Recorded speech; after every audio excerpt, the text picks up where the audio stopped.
ये जो प्रश्न आप देख रहे हैं कि साइमन कमीशन का मुख्य उद्देश्य किस अधिनियम की समीक्षा करना है, ये दरोगा का प्रीवियस ईयर क्वेश्चन है और इसका करेक्ट आंसर बी विकल्प होगा।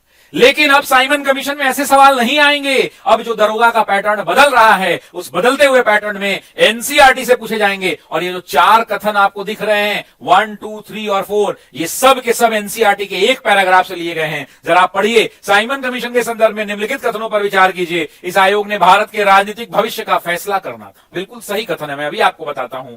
दूसरा आप देखिए, यह एक 7 सदस्यीय आयोग था जिसमें मात्र एक भारतीय सदस्य शामिल है। ये गलत है, इसमें एक भी भारतीय नहीं थे। और उसकी अनुशंसा लॉर्ड इरविन ने की थी। लॉर्ड इरविन ने ही कहा था कि किसी भी भारतीयों को इसमें शामिल नहीं कीजिए। अब दरोगा जो है फुल इज्जत मांगता है। अब लिबिर ज्ञान से दरोगा नहीं होगा, वन लाइनर से दरोगा नहीं होगा। दरोगा निकलेगा सिर्फ एनसीईआरटी से, क्योंकि इस बार के 1799 दरोगा मेंस में 53 सवाल आए हैं, 53 क्वेश्चन आया है हिस्ट्री, ज्योग्राफी, पॉलिटी और साइंस से, जिसमें से 45 सवाल 4 के 4 कथन लगभग जो है एनसीईआरटी की किताब से। मैंने उसके लिए अलग से वीडियो भी बनाया, आप जाकर उस वीडियो को देखिए, कमेंट बॉक्स में उसका लिंक भी लगा दूंगा अभी। तीसरा देखिए, आयोग का उद्देश्य भारत शासन अधिनियम 1919 की समीक्षा करना और भावी संवैधानिक सुधारों पर सुझाव देना था। बिल्कुल सही बात है। 1919 का जो है समीक्षा करना था। हालांकि इसे आना 1929 में था, लेकिन वहां चुनाव होने के कारण 8 नवंबर 1927 को इसकी नियुक्ति हुई थी सर जॉन साइमन की अध्यक्षता में। इस आयोग ने भारत से बर्मा, मुंबई से सिंध और उड़ीसा से बिहार अलग करने का सुझाव भी दिया था। ये कथन भी आपका क्या है, सही है। बहुत कम लोगों को पता होगा कि बिहार, उड़ीसा से बिहार को जब अलग किया गया 1936 में, ये प्रभावी हुआ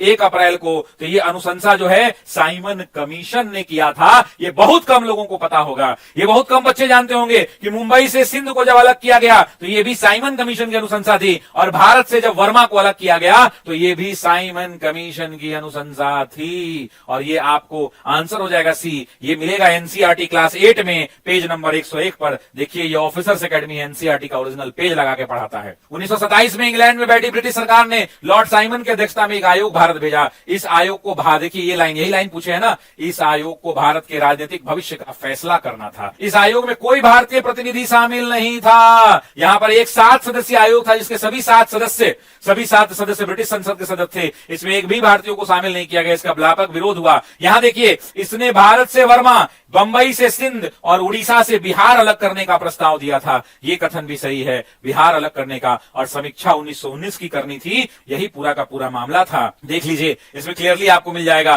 किसी भी भारतीय को इसमें शामिल करने का व्यापक विरोध हुआ था। तो कुल मिला के आंसर क्या हो जाएगा, सी विकल्प हो जाएगा। तो मैं कहना आपसे ये चाहता हूं कि एनसीईआरटी पढ़िए और दरोगा में सिलेक्शन लीजिए। दरोगा लिबिर नहीं, दरोगा फुल इज्जत मांगता है।